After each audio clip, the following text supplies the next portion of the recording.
Então, boa tarde a todos vocês que compõem o Leopoldo.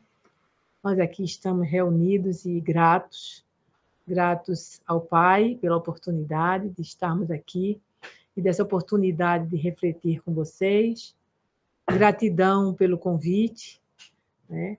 Porque é sempre muito bom a gente refletir as palavras e os ensinamentos do nosso mestre.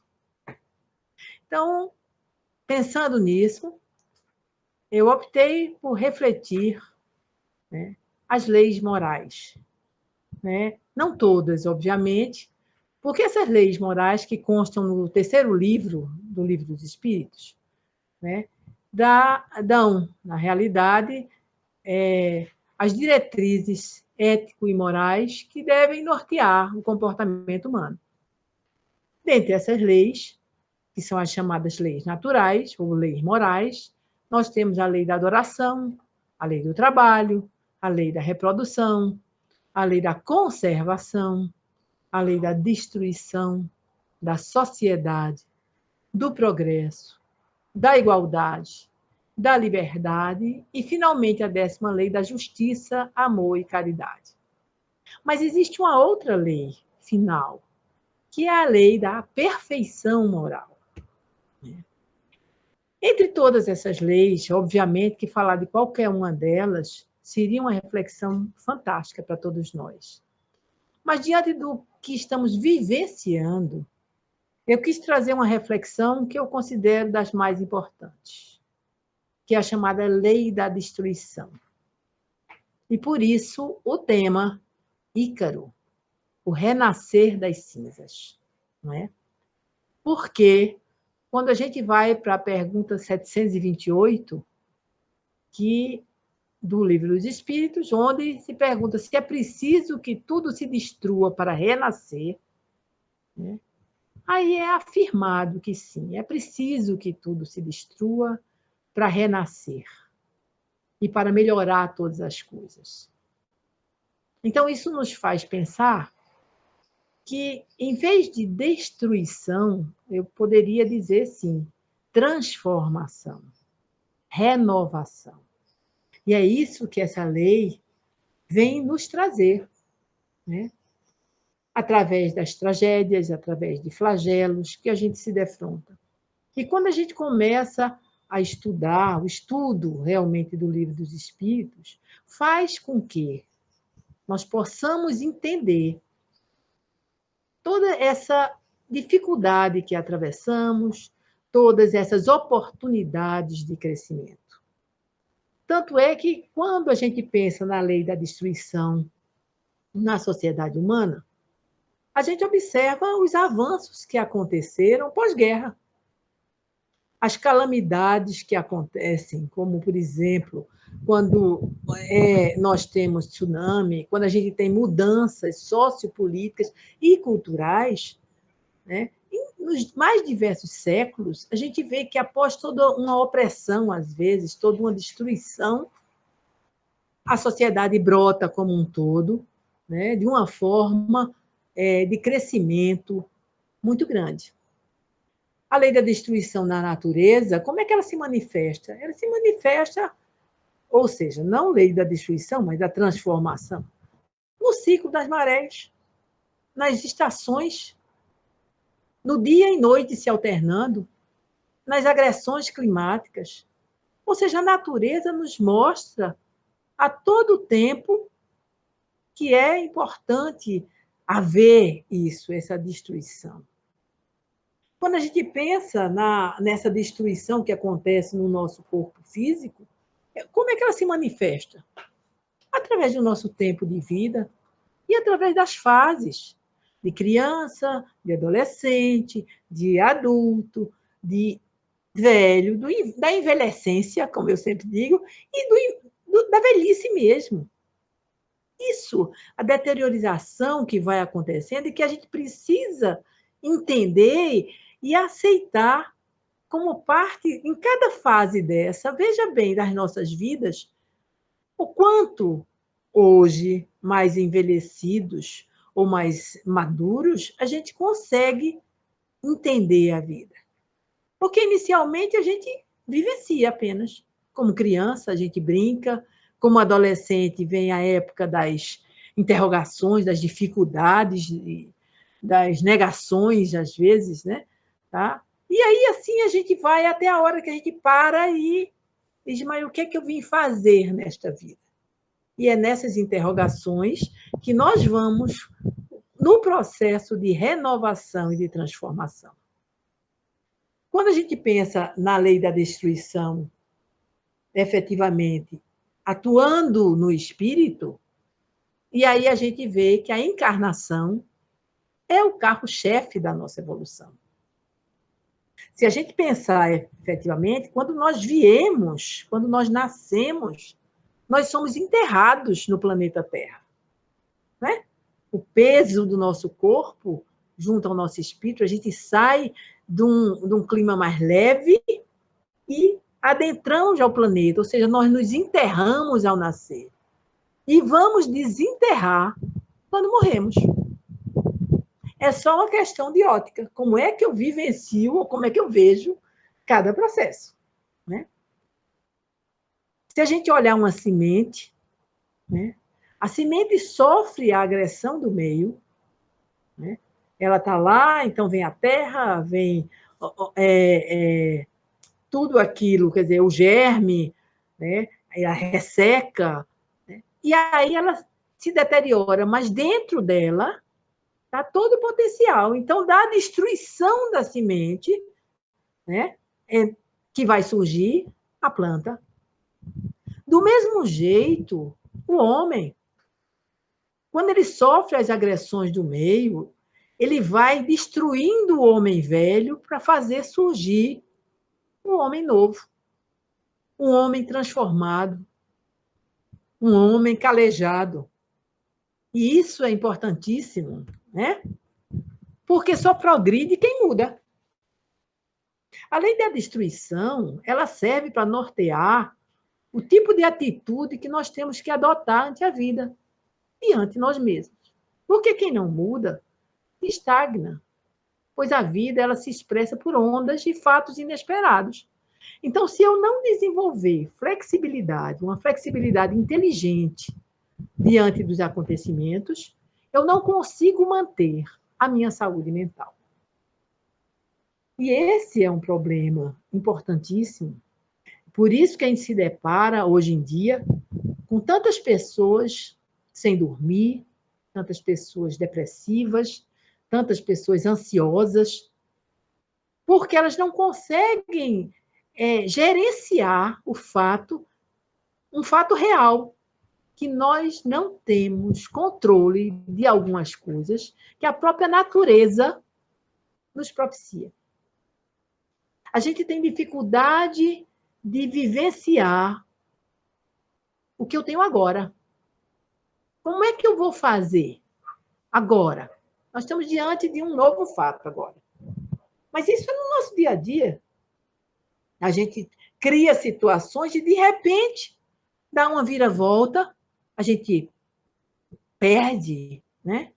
E para que serve isso? Primeiro, para a gente exercitar desapego. Nós temos muita dificuldade. Quando criança, tudo é meu. Todas as coisas, a mamadeira, a chupeta, o pai, a mãe, é tudo meu. Né? E aí a gente vai crescendo com essa sensação de egoísmo normal e natural de toda criança, que não gosta de dividir nada. É tudo meu. Né? Entretanto, a gente cresce e continua com esta dificuldade.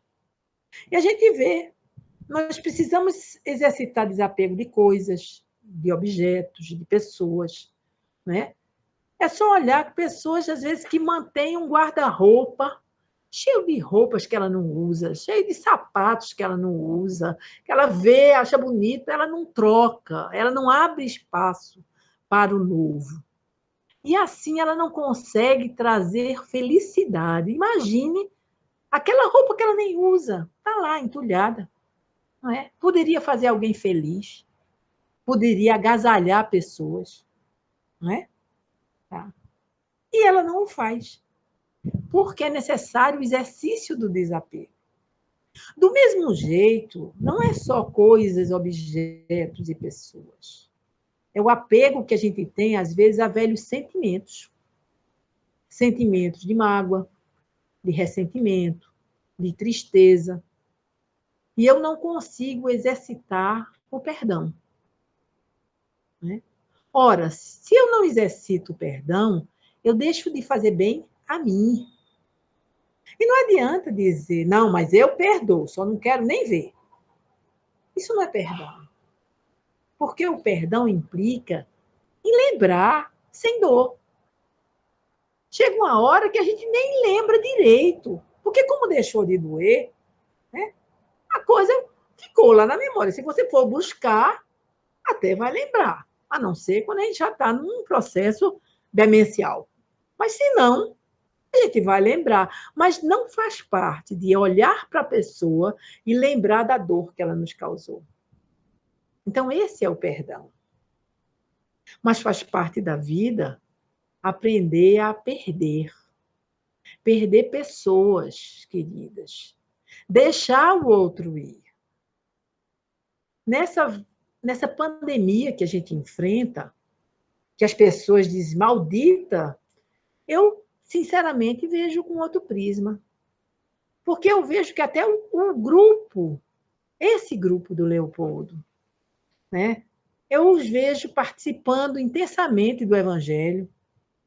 Eu vejo tendo oportunidade, né, de acessar palestras, de criar. As coisas vão se mantendo, alguma dificuldade, mas eu nunca estive tão presente ou tão junto das pessoas amorosamente como eu tenho estado. De familiares que às vezes eu daqui a 3 meses que eu eita, sabe? Eu, na correria do dia a dia, a gente chegava tarde, a gente não tinha tempo, e aí lembrava, mas amanhã eu ligo, aí o amanhã passava, e quando você via, passavam-se meses sem você dizer, oi, eu estou aqui. E hoje você tem tempo. Você tem tempo de dizer, eu estou. E você tem tempo de escutar as dores do outro, que consegue, através desse mecanismo fantástico que hoje nos é acessível com a tecnologia, e como Deus é sábio, ele não nos deixou só, não. A gente tem esse mecanismo que possibilita que a gente se abrace. Ah, mas eu sinto falta do abraço. Sabe por quê? Porque a gente precisa muito da matéria. Mas um dia a gente vai estar. Se vocês olharem, parece até que a gente está do outro lado. Que a gente pode estar presente na casa de várias pessoas ao mesmo tempo. Isso é o espírito. É um exercício espiritual que a gente pode fazer, né? Mas lembrando que é importante a gente exercitar desapego. Muito, né? Do mesmo jeito, entendendo que ninguém cresce sem perder. Ninguém cresce sem abdicar, às vezes, de planos e projetos que ele estava contando, em detrimento de executar outros que surgem mais urgentes. Porque é crescimento abrir mão de umas coisas em benefício de outras. É maturidade fazer o que se deve e não apenas o que se quer. Porque nós estávamos apenas fazendo as coisas que a gente gostava. Muito bom. Mas o quanto disso não é o egoísmo? O quanto disso não é vaidade? Então, o primeiro resultado, às vezes, para progredir, não é inicialmente nem melhor nem pior.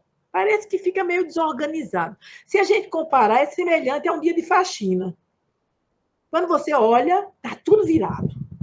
Pode olhar, está tudo virado de ponta cabeça, porque você está limpando, você está tirando as coisas sujas. Aí depois você arruma, né? E aí você, quando termina, você diz, ah, que maravilha, o cheiro é bom, as coisas estão no lugar, né? Mas, a princípio, quem chegar não consegue entender. Parece até que a gente, que coisa, aquela dona de casa está tudo virado. Ele não sabe que é o dia de faxina, né? Então, é importante a gente entender isso, porque para nós progredirmos, nós temos que aprender esse processo, né? E aí, com o instinto de destruição que está dentro de cada um também, ele não está isolado, ele se associa ao instinto de preservação e manutenção da vida. Então, quando a gente pensa na preservação, né, a gente sabe que quando nós precisamos nos manter. E aí a gente precisa se alimentar. E aí a gente se alimenta de animais ou de plantas, independentes, são vivos, mas a gente tem que lembrar que a gente não destrói a essência. A gente apenas utiliza a carcaça, matéria, para poder preservar a matéria. Não é? Tá? Mas não é permitido a destruição, o direito de destruir é apenas para prover o sustento. E não para sair caçando, destruindo animais à torta e à direita. Não é esse o sentido. Né? Mas muitos dizem, não pode comer animais. Às vezes é a necessidade, gente. E é claro que, às vezes, a evolução moral, a pessoa já começa a não se sentir bem, e eu vejo que uma geração está surgindo que não é muito de comer carne. Né? Mas é tudo a seu tempo. Né? Carne alimenta carne, assim disse. Está lá na escritura. Né? Então, na pergunta 732, na resposta, ele diz que quanto maior o desenvolvimento moral e intelectual, maior a aversão à destruição e menor necessidade de destruição. Para a gente entender que tudo é um processo. Então, aquilo que a gente destruía mais prontamente e com facilidade, eu me lembro de pequena, em outras épocas, já faz algum tempo, né? Você bote pelo menos 50, né? Ou até mais. Digamos que eu tinha meus 10 anos, então já faz um bocado. Faz pelo menos 57, né? Então, eu me lembro do meu pai que saía para caçar aos domingos. A ribação.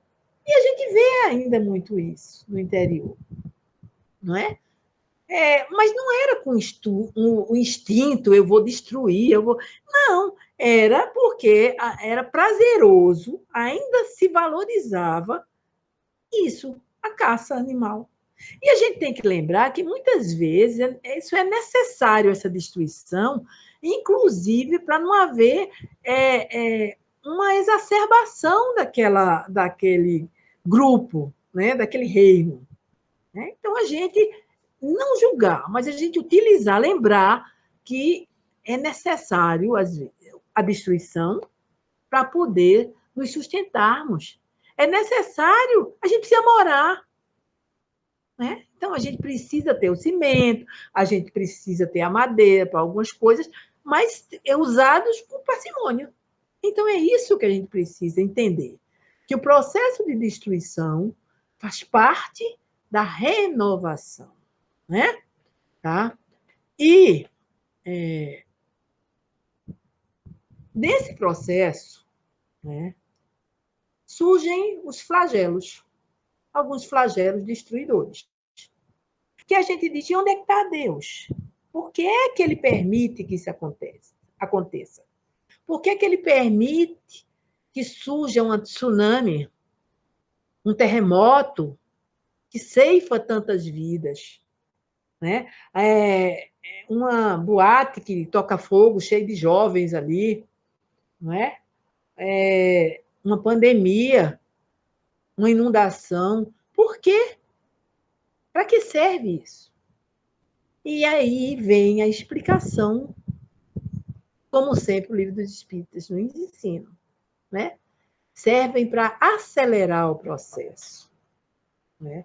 Porque todos nós temos o entendimento, todos os dias a gente tem a oportunidade de progredir, porque a gente conhece, está dentro de nós, né? Embora a gente tenha que realmente buscar conhecer o bem e o mal. Então, cada um de nós tem essa oportunidade de progresso. Mas quando a gente pensa, e, claro, nesse progresso, a gente vai, a cada nova existência, esse espírito vai subindo mais um degrau em direção à perfeição. Esse é o objetivo da encarnação, vem fazendo as nossas escolhas e, como o espírito não retroage, a gente sabe que é um passinho a mais. Mesmo que você faça muita besteira, mas aquilo que você se propôs, se você conseguiu, beleza, né?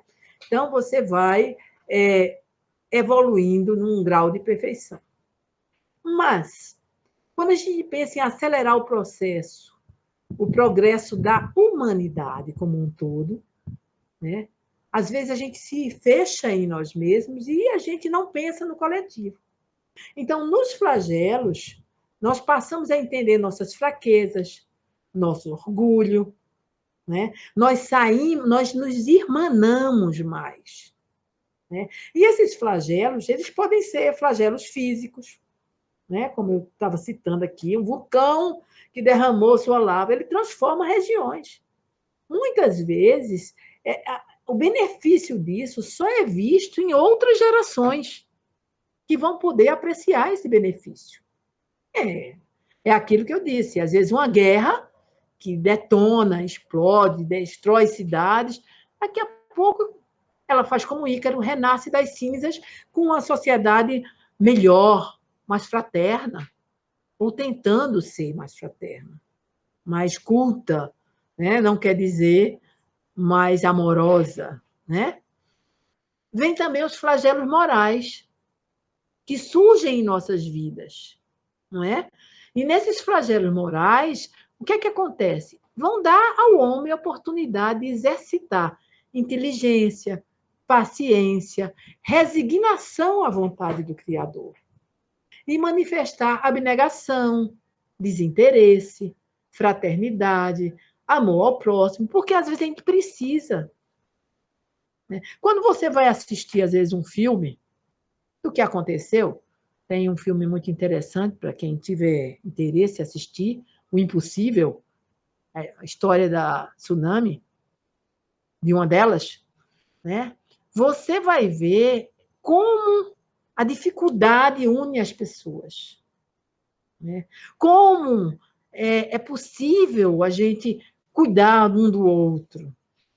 Quando desmorona, as pessoas se reúnem, vão buscar pessoas, levam, não é donativo. Isso tudo é para mexer conosco. Né? Porque para prevenir flagelos, né? Aqueles que são designados pela providência, a gente não tem como prevenir. Mas aqueles que, como inundações, fome, né? Aqueles que foram frutos de nossa imprevidência, se soubermos procurar as causas, a gente consegue melhorar, atenuar e prevenir efetivamente. Então, se hoje a gente está diante de uma pandemia, onde eu olho do lado, parece que acabou, porque a vacina vem aí, eu queria lembrar que as vacinas, gente, em 50 anos, surgiram apenas 7 vacinas. As vacinas levam tempo.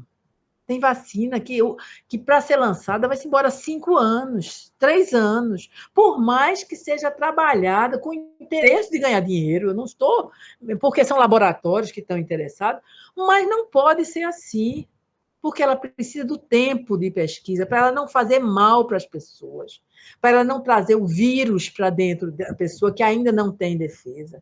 Então, é toda uma etapa que não pode ser abreviada. Né?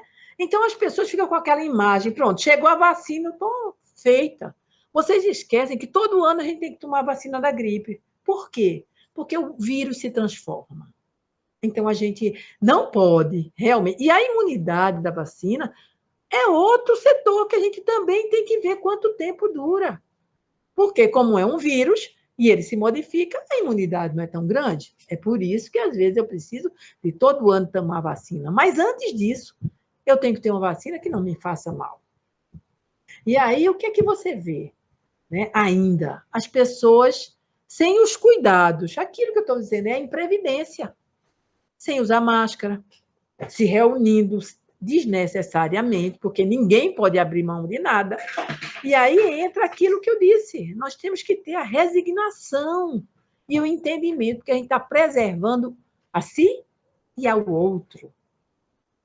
Não adianta depois dizer, meu Deus, eu levei a morte ou eu levei a doença para casa. Não é assim. Se tem maneiras de eu prevenir, por que não o fazer? É claro que a gente vai no tempo nosso. A grande diferença é que se eu me previno, se eu sou, por exemplo, diabético, tomo todos os cuidados e minha diabetes complica, a maneira, quer dizer, eu não fui o causador, não é? Mas quando eu como tudo que eu não quero, né? Eu sou hipertenso como sal de monte, né? Tá? Ou seja, quando eu faço atitudes dessa natureza, quando dizem para não beber e eu bebo, né? Tá? Em determinadas, tomando tal remédio, né? Eu sou responsável. Não tem muita diferença de um suicídio. E, de repente, eu vejo pessoas que parece que estão buscando, né, a brincadeira, né, da bala única. Não é? Ah, eu posso. Então, será que a gente não precisa refletir nossa vaidade? Né? Porque cabe a gente, nesse momento, tentar prevenir a peste, né? Evitar a imprevidência. Isso é muito importante. Né? Além dos flagelos, a gente vê também outras causas de destruição, como as guerras, que ocorrem para satisfação de paixões e pelo predomínio do ser humano da natureza animal, onde o direito é o do mais forte. E elas acabarão quando entendermos a justiça e praticarmos a lei de Deus, que estão aí, a lei de amor. A guerra tem o objetivo da liberdade e o progresso também. Com subjugação momentânea para abater os povos, né? Quem suscitar a guerra vai responder por isso, obviamente, e vai precisar de muitas existências para expiar os homicídios que ele causou, a morte que ele causou, para satisfazer essa ambição. Mas ainda assim, quando a guerra acontece, né, depois a gente consegue olhar e dizer: aquele não é o caminho, e tirar lições e fazer diferente. Então, a gente precisa entender isso, que faz parte da lei da destruição, mas também da evolução. Porque houve desenvolvimento científico muito grande durante o processo da guerra. Às custas de muita dor, é verdade. Como todos os flagelos são extremamente dolorosos, né? Não tem nada que não seja doloroso para crescer, né? O homicídio também faz parte da lei da destruição. É um grande crime aos olhos do Criador. Por quê? Porque ele vai cortar uma vida de expiação de prova, né? Mas a gente tem que lembrar que Deus julga a intenção. Então, se eu cometo um homicídio por legítima defesa, embora eu tenha pensado em todas as outras coisas para não fazê-lo, né? Porque o ideal é não matar. Mas se ainda assim isso aconteceu, né? Ou quando eu estou numa guerra e sou constrangido pela força, né? A matar ou morrer, o soldado que vai para frente, que é obrigado a fazer isso, é óbvio que Deus sabe, Deus julga a intenção, ele não tem a mesmo eu não gosto do termo pecado, porque não é por aí, mas a responsabilidade dele não é a mesma daquele que mandou, não é? E, ao mesmo tempo, lembrar que desenvolvimento intelectual não vai levar necessariamente ao bem. Embora, quando a gente busca se intelectualizar no sentido de aprender, refletir ensinamentos, para quê? É para nos melhorarmos. Mas ainda temos muito de uma natureza, eu diria, primitiva, que faz com que a gente, às vezes, aprenda tudo, mas não, no exercício a gente ainda se compraz com o mal, já dizia Paulo. Eu sei o que eu não devo fazer, né? Mas quando eu vejo, eu estou fazendo. Né? Então, uma das coisas da lei da destruição que ele considera mais séria é a crueldade, que é um instinto de destruição no que tem de pior, porque está associado aí muito diretamente a essa natureza que ele considera natureza má. Embora todos nós, como filhos de Deus, né, nós temos aqui dentro a nossa bondade, mas naquele ser o senso moral ainda não está desenvolvido. Né? Aquele senso moral não está desenvolvido porque é ele, esse senso moral, que vai nos tornar bons e humanos. É só você pensar, o perfume que está na flor, ele está na flor antes dela desabrochar. Mas ela precisa desabrochar. Então é por isso que nós não temos o direito de julgar o outro. Né?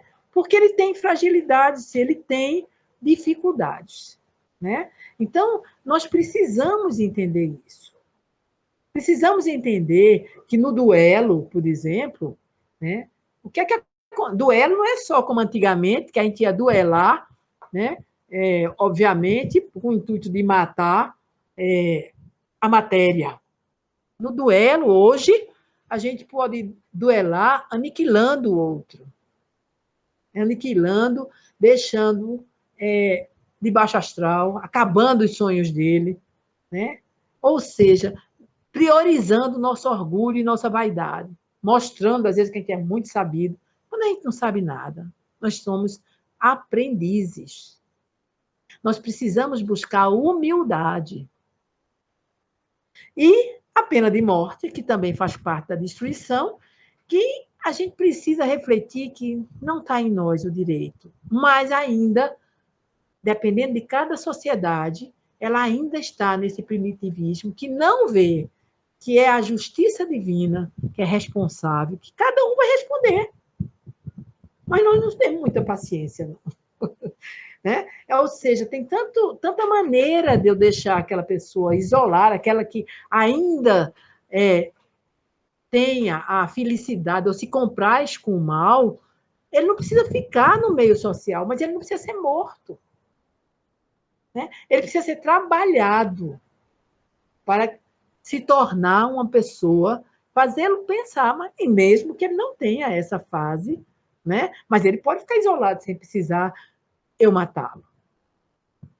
Então, todas essas leis, quer dizer, a lei da destruição, ela é fundamental. É o que a gente tem que fazer, né? Com o nosso lado sombra, não destruí-lo, mas fazer brotar aquele nosso lado sombra bom, que a gente esquece. Nós gostamos muito de dizer, mas é que eu fui, olha, eu devo ter jogado pedra na cruz, entendeu? Não é possível, porque eu tenho que pagar mesmo, eu sou muito ruim. E não é verdade. Nós precisamos lembrar que somos todos filhos do mesmo Pai. Nós somos todos filhos do Criador. Nós temos em nós todo o potencial de bondade, mas, independente disso, nós vamos ter que conhecer nossas dificuldades, buscar reforma íntima, para a gente poder reconstruir nosso espírito. Essa é a busca que nós temos que fazer. E que todos nós vamos embora nesse processo de nascer, crescer, reproduzir-se ou não e morrer. Faz parte. E a gente que conhece que nós não morremos. Olha que maravilha. Nós somos eternos. E temos várias oportunidades, pela misericórdia e bondade divina, de aqui estarmos. Vamos deixar de achar que tudo que nos vem, a gente fala tanto, que entrega a nossa vida a Deus, mas a gente não aguenta uma pandemia sem reclamar. A gente não aguenta uma doença A gente não aguenta perder. Agora, é tempo, quando a gente perde pessoas que a gente ama, é natural o nosso luto, a nossa dor, a nossa saudade. Mas a gente, em cima dessa dor e da saudade, a gente tem que reconstruir. Eu, agora há pouco, tive a oportunidade de assistir depoimento de uma mãe cuja filha partiu por vontade, né? Se suicidou, mas a mãe, na sua dor, construiu espaço para ouvir, para ajudar quem passa pela mesma dor, quem está depressivo. Né? Então, ela transformou da dor uma coisa boa, de ajudar o próximo. E tantos têm feito. Vocês conhecem muitos desses. São amigos nossos, que perderam, mas estão aí no batente, trabalhando, acolhendo. Né? Então, a dor da perda. Outra coisa, às vezes a pessoa chega. Eu sei que quanto mais tempo está ao nosso lado, nós esquecemos, às vezes, de agradecer aquele que passou 90 anos, 100 anos do nosso lado. A gente só fica amargurado porque a gente perdeu. Né? Quando no processo, vê quanto tempo pode estar ao nosso lado. E como eu disse, tem o tempo do luto, tem o tempo da dor, né? Do choro, mas não fiquemos nisso. Toquemos o barco. Porque tudo nos é dado de conformidade com a nossa capacidade de enfrentar. Todos nós temos a capacidade de enfrentar os problemas que surgem em nossa vida. Jesus disse: pegue a sua cruz e caminhe comigo. Ele não disse que ia carregar a nossa cruz. Hora nenhuma. Ele disse que pegue sua cruz e vamos. É isso que ele nos conclama. Deixemos a dor de lado. Deixemos de ver a destruição como finitude. Vamos ver a destruição como um processo de renovação, como ele o é. Para sentirmos-nos melhor, mais fortalecidos. Porque a gente está tendo oportunidade. Oportunidade, sim, de enfrentar mais uma adversidade. Porque se nós não estivéssemos prontos, a gente não estaria passando. No meio disso, muitos ainda não têm. Muitos vão partir por imprevidência.